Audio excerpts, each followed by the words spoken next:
خلق الموت والحياة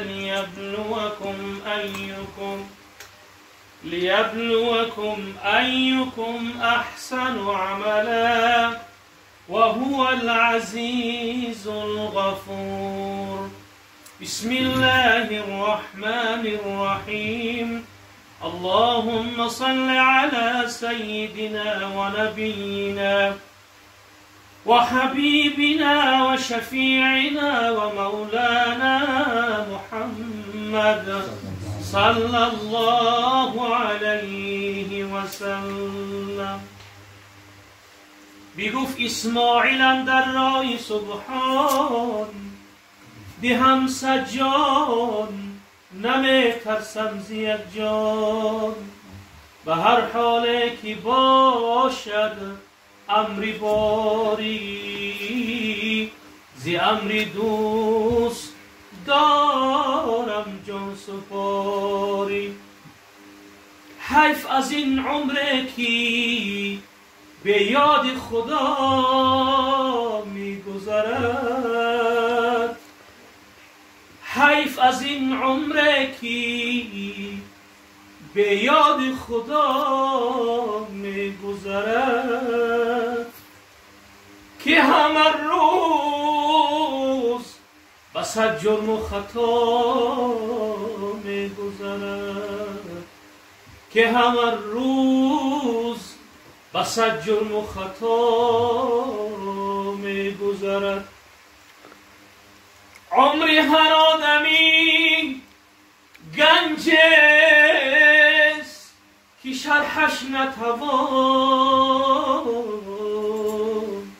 حیف از این گنجه که با یاد و هوا می گذرد. وقتی آخر که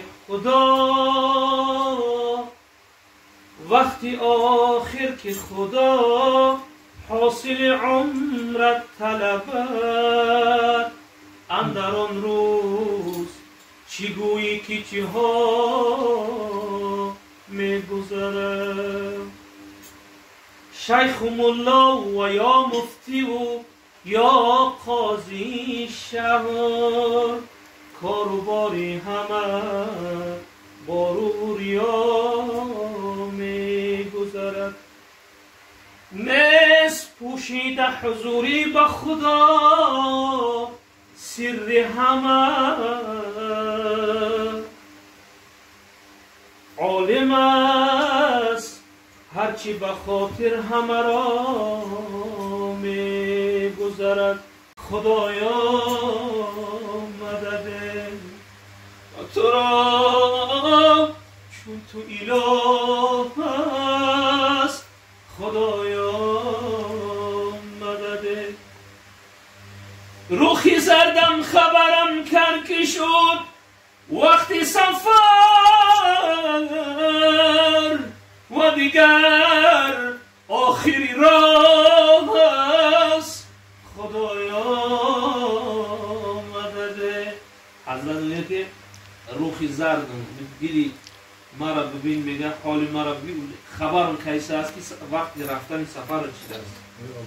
گناهت میگه چنان زیاد چیدگیه که گناهت رنگی کمون کم میشود. ای گناه میگه چکره که کمون خم شده است. میگه انسان که گناهی تو همتا خم شده است. ای چی خم شده است؟ میگه ای دسته گناه یعنی که بدن تو خم شده است.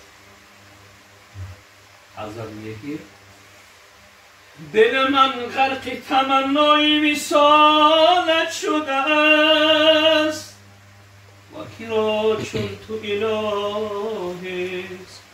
خدایا مدده. روخی زردم خبرم کرد که شده است وقتی سفر و دیگر آخر راه است. خدایا مدده. چون شود روز جزا من خجلم از عملم چی کنم نامه اعمال بهی دستی چپم. و دلم حسرت آه است خدایا مدده. تو نه آنی که برانی، تو نه آنی که برانی دلی مسکین زدرد، طلبم از تو نگاه است خدایا مدده. دل من غرق گناه است خدایا مدده. رخم از غصه سیاه است خدایا مدده. تو نه آنه که برانی دلی مسکین زدرد.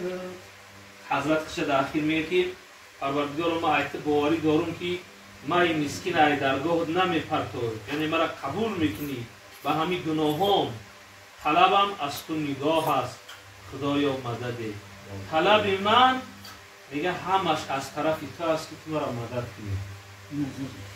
اللهم صل وسلم وبارك عليه. سبحان ربك رب العزة عما يصفون وسلام على المرسلين الحمد لله رب العالمين. پروردگارا چنان کن که سرانجام کار تو خوشنود باشی و ما رستگار، نه آن کن که فردای محشر تو غضبناک باشی و ما شرمسار. پروردگارا خیر احسانی بندگانت را در حرمت این ماه حج به درگاهت قبول بفرما. دوستان پدرش که در عالم برزخ همراه عمل شد، پروردگار همگیش رحمت و مغفرت کن، قبرهاش و باقی از باغ‌های جنت بگردان.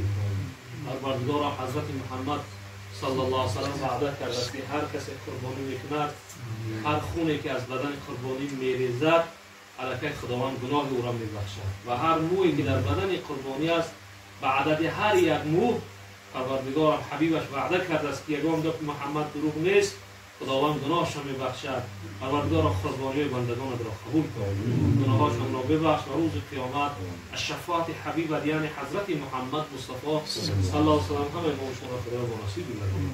اللهم ربنا ظلمنا انفسنا وان لم تغفر لنا وترحمنا لنكونن من الخاسرين برحمتك يا رب.